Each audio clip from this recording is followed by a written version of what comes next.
قرآن مجید کے 16ویں پارے میں آج آیت نمبر 83 سے 110 تک کا جو تذکرہ ہے وہ حضرت ذوالقرنین رضی اللہ تعالیٰ عنہ۔ اللہ تعالیٰ نے انہیں زمین میں اقتدار دیا تھا۔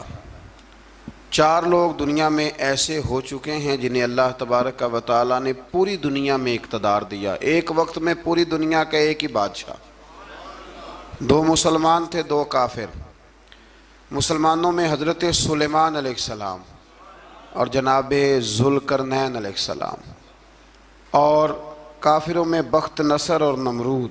یہ 2 لوگ ہیں جنہیں اللہ نے پوری دنیا میں اقتدار دیا، اور پھر اس کے بعد آنے والے وقت میں اللہ تعالیٰ امام مہدی کو سارا اقتدار عطا فرمائے گا، پوری دنیا کا۔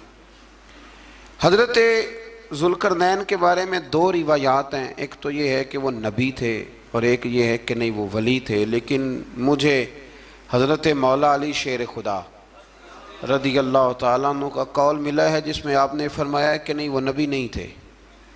تو اس لیے میرا نظریہ یہی ہے کہ وہ اللہ کے ایک نیک بندے تھے۔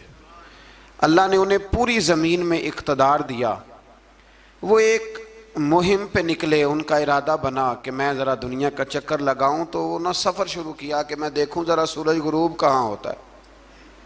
تو فرماتے میں پہنچا، بڑا گیا، لیکن میں اس مقام تک پہنچ گیا جہاں سورج غروب ہوتا ہے، تو پھر میں نے دیکھا کہ ایک سیاہ کنواں ہے جس کے اندر جا کے وہ چھپ گیا ہے، لیکن رب کریم کی اس حقیقت تک میں پہنچ سکا نہیں۔ پھر آپ فرماتے ہیں کہ میں آگے نکلا تو مجھے ایک قوم کے بارے میں بتلایا گیا جو بڑی خونخوار قوم تھی، بڑی خونخوار، اس کو یاجوج اور ماجوج کہا جاتا ہے۔ یہ قوم اتنی خونخوار تھی کہ یہ درندوں کو بھی کھا جایا کرتی تھی۔ اتنے لمبے چوڑے ان کے قد تھے، اتنے زیادہ طاقتور تھے کہ سانپ اور بچھو بھی کھا جاتے تھے۔ یہ نکلا کرتے تھے سبزے کے دنوں میں تو ساری کھیتیاں اجاڑ جاتے تھے، ہر چیز تباہ کر جاتے تھے، حتیٰ کہ انسانوں تک کو کھا جاتے تھے۔ تو حضرت ذوالقرنین جب وہاں پہنچے، اللہ تبارک و تعالیٰ نے انہیں ان مظلوم لوگوں کا مددگار بنایا جن پر یاجوج اور ماجوج کی قوم ظلم کرتی تھی۔ انہوں نے آپ سے کہا کہ حضور مہربانی فرمائیں، اس قوم سے تو ہماری جان چھڑائیں۔ آپ نے فرمایا تم میری مدد کرو۔ انہوں نے کہا حضور کس طرح؟ فرمایا بس جسمانی طور پر میری مدد کرو۔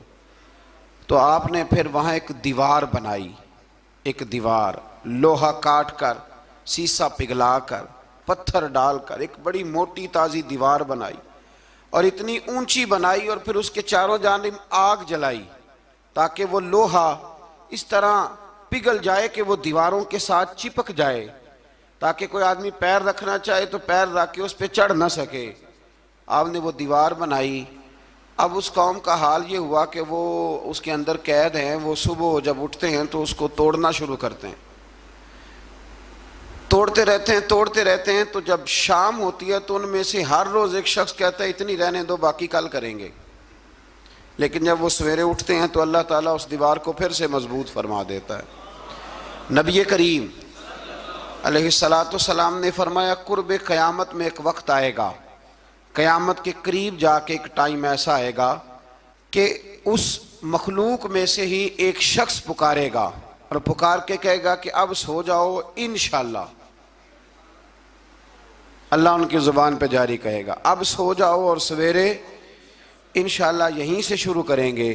تو فرمایا وہ چونکہ انشاءاللہ کہیں گے تو پھر اللہ تبارک و تعالی اگلے دن اس دیوار کو وہیں پہ رکھے گا جہاں رات کو انہوں نے اسے چھوڑا تھا۔ اگلے دن وہ توڑیں گے تو دیوار ساری ٹوٹ جائے گی، اور پھر اللہ تبارک و تعالی کا فضل ہوگا تو مسلمان کی طرف وہ بڑھیں گے، وہ قتل و غارت کریں گے، پھر سے وہی درندگی کریں گے۔ تو پھر حضرت عیسیٰ علیہ السلام ان کے لیے دعا کریں گے۔ تو دعا کا یہ حال ہوگا کہ ان کے وجود پر کچھ ایسی چیزیں برآمد ہوں گی جن کی وجہ سے وہ مر جائیں گے، ختم کر دیے جائیں گے، قیامت کے قریب جا کے وہ دوبارہ آئیں گے۔ اس کے بعد پھر اللہ تبارک و تعالیٰ نے سورہ کہف کی آخری آیات میں 7 سمندر اور ان جیسے اور بھی آ جائیں، فرمایا 7 سمندر ہوں اور ان جیسے اور بھی آ جائیں، اور مل کر وہ روشنائی بن جائیں تو میرے رب کے کلمات ختم ہونے سے پہلے سمندر ختم ہو جائیں گے، اور آخری آیت میں اللہ تعالیٰ نے فرمایا کہ اے رسول صلی اللہ تعالی علیہ وسلم آپ کہہ دیجئے کہ میں تمہاری طرح ہی ایک بشر ہوں، انا بشر مثلکم، میں بھی تمہاری طرح ایک۔ اب مثلکم کا بہت سارے لوگوں نے ترجمہ اپنی طرح کا کر لیا ہے، حالانکہ حضور صلی اللہ تعالی علیہ وسلم نے فرمایا کہ بشر ہونے میں تمہاری طرح ہوں، رسول ہونے میں تمہاری طرح نہیں، اللہ کا حبیب ہونے میں تمہاری طرح۔ اور وہ یہ جو میں کہہ رہا ہوں نا نہیں، تو یہ صحیح بخاری کے لفظ ہیں، حضور نے فرمایا ایکم مثلی، کون ہے تم میں جو میری طرح ہو، یہ صحیح بخاری کے لفظ ہیں۔ اللہ تبارک و تعالیٰ سمجھنے کی توفیق عطا فرمائے۔ پھر اس سے آگے سورہ مریم شروع ہوتی ہے۔ اس صورت میں اللہ تبارک و تعالیٰ نے حضرت زکریہ علیہ السلام کا ذکر فرمایا ہے کہ وہ لا ولد تھے اور بڑھاپے کی عمر کو پہنچ چکے تھے۔ انہوں نے اللہ تعالیٰ سے اولاد کی دعا کی جو ان کا اور آل یعقوب کا وارث ہو، تو اللہ تعالیٰ نے انہیں بیٹے کی بشارت عطا فرمائی جس کا نام انہوں نے یحییٰ رکھا، بلکہ یہ نام انہوں نے پہلے سے رکھ لیا تھا، یہ یحییٰ نام انہوں نے پہلے سے رکھ لیا تھا۔ مجھے اب لوگ کس سینس میں مسئلہ پوچھتے ہیں یہ نہیں مجھے بتا، لیکن مجھ سے ایک دوست نے کچھ دن پہلے پوچھا کہ پیدائش سے پہلے بچے کا نام رکھنا جائز ہے، تو میں نے انہیں کہا کہ ہاں آپ سورہ مریم پڑھیں گے تو آپ کو اندازہ ہوگا کہ حضرت زکریہ نے بیٹے کا نام پہلے ہی رکھ دیا تھا، کیونکہ انہیں یقین کامل تھا کہ رب کریم مجھے بیٹا ہی عطا فرمائے گا۔ تو حضرت یحییٰ علیہ السلام کو اللہ تعالیٰ نے بچپن میں ہی نبوت عطا کی اور کتاب دی۔ ان کے اوصاف یہ بیان کیے کہ وہ پاکیزہ اور متقی تھے، ماں باپ کے ساتھ نیکی کرنے والے تھے اور سرکش نہیں تھے۔ ان پر سلام ہو جب وہ پیدا ہوئے، اور ان پر سلام ہو جب ان کی وفات ہوئی، اور قیامت کے دن جب انہیں اٹھایا جائے گا۔ اس سے معلوم ہوا کہ نبی کریم علیہ السلام پر یا کسی بھی نبی پر سلام بھیجنا اور اس دن پر سلام بھیجنا جس دن اللہ تعالیٰ نے انہیں پیدا فرمایا ہے، یہ قرآن مجید سے ثابت ہے۔ یعنی آپ یہ کہہ سکتے ہیں کہ جس سہانی گھڑی چمکا طیبہ کا چاند، اس دل افروز ساعت پہ، دل افروز ساعت پہ اللہ، تو یہ عین قرآن مجید ہے کہ جس دن وہ پیدا ہوئے اس دن ان پر سلام۔ اللہ تعالیٰ سمجھنے کی توفیق عطا فرمائے۔ پھر اس سے آگے چل کر حضرت مریم سلام اللہ علیہا کا ذکر ہے کہ ان کے پاس فرشتہ آیا۔ ہم تیسرے پارے میں بھی ان کا ذکر پڑھ آئے، پھر ایک آدھ اور جگہ پہ بھی اشارتاً کنایتاً ان کا تذکر آیا کہ ان کے پاس فرشتہ انسانی شکل میں آیا، اور فرشتے نے آ کے کہا کہ میں آپ کو بیٹے کی بشارت دینے آیا ہوں۔ کہنے لگی میرے پاس کیسے بیٹا آئے گا، مجھے تو کسی مرد نے چھوا ہی نہیں۔ تو فرمایا رب ایسے ہی کرتا ہے جب وہ کسی کام کا ارادہ فرما لیتا ہے۔ تو حضرت مریم کے ہاں اللہ تبارک و تعالیٰ نے حضرت عیسیٰ علیہ السلام کی ولادت فرمائی۔ حضرت عیسیٰ بغیر باپ کے پیدا ہوئے، اور حضرت آدم علیہ السلام غیر ماں باپ کے پیدا ہوئے، تو یہ اللہ کی قدرت کی نشانی ہے۔ اب حضرت عیسیٰ علیہ السلام کی جب ولادت ہوئی تو یہ آپ کا معجزہ اور حضرت مریم کی کرامت سامنے آئی کہ آپ ایک خشک کھجور کے نیچے بیٹھی تو اللہ تعالیٰ نے اسے سرسبز و شاداب کر دیا، اور آپ اس کو ہلاتی تھی تو وہ کھجوریں گرتی تھی۔ بڑی پریشان تھی آپ کے قوم کے سامنے کیا منہ لے کے جاؤں گی، لوگ کیا کہیں گے۔ لوگوں کے لیے الزام لگانا، پروپیگنڈا کرنا بڑا ہی آسان کام ہے۔ دو ہی تو کام دنیا میں آسان ہے، ایک بدگمانی کرنا اور ایک غیبت کرنا، اور اتنا مزیدار کام ہے کہ آپ ساری دیہڑی کرائیں، کوئی بندہ تھکنے کو تیار ہے، معاذ اللہ ثم معاذ اللہ سارا دن۔ اور اگر آپ کہیں کہ اللہ کا ذکر کرو، تسبیح لے لو، صرف 500 دفعہ درود شریف پڑھ لو، تو پھر کیا بنے گا، کام یاد آ جائے گا، بہت سارے لوگوں نکل لیں گے۔ کبھی کبھی کچھ چیزیں بڑی یاد رہ جاتی ہیں۔ ایک شاعر نے ایک شعر کہا تھا، میری تھوڑی سی شعری ذوق ہے تو مجھے دلچسپی ہے، رہ جاتی ہیں کچھ باتیں ذہن میں۔ ایک دفعہ ہمارے ایک دوست کے بارے میں کچھ پراپوگنڈا ہونے لگا، تو میں نے انہیں ایک شعر لکھ کے بھیجا، مجھے یاد تھا، میں نے ایک شعر لکھا۔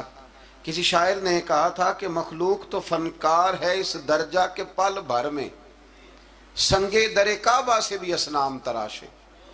کعبے کے اندر سے مٹی لے کے لوگ بت بنا لیتے ہیں اور اللہ کا شریک بناتے ہیں۔ تو کہنے لگا شاعر کہ مخلوق تو فنکار ہے اس درجہ کے پل بھر میں، سنگے در کعبہ سے بھی اصنام تراشے۔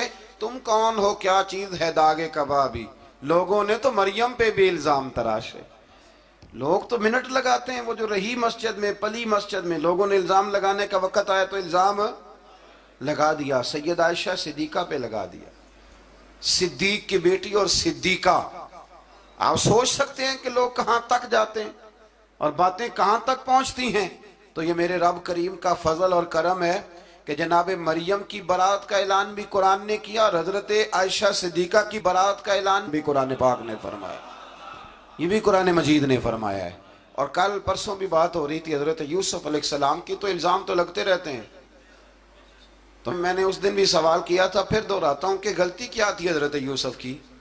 کبھی کنواں اندھیرا، کبھی بھائیوں کے تھپڑ، کبھی مصر کا بازار، اور ذرا سوچو تو صحیح جب بولیاں لگتی ہیں انسان کی تو کیا حال ہوتا ہے۔ اور پھر ذرا یہ بھی تو دیکھو نا کہ جب زلیخا نے الزام لگایا تو پھر کیا حال ہے، اور پھر 12 سال کی جیل پر رب فرماتے ہیں شانیں میں نے یوسف کو ہی عطا فرمائی ہیں۔ تو حضرت مریم سلام اللہ علیہا جب وہ بیٹا لے کے گئی ان کے پاس تو انہوں نے کہا یہ کہاں سے آ گیا؟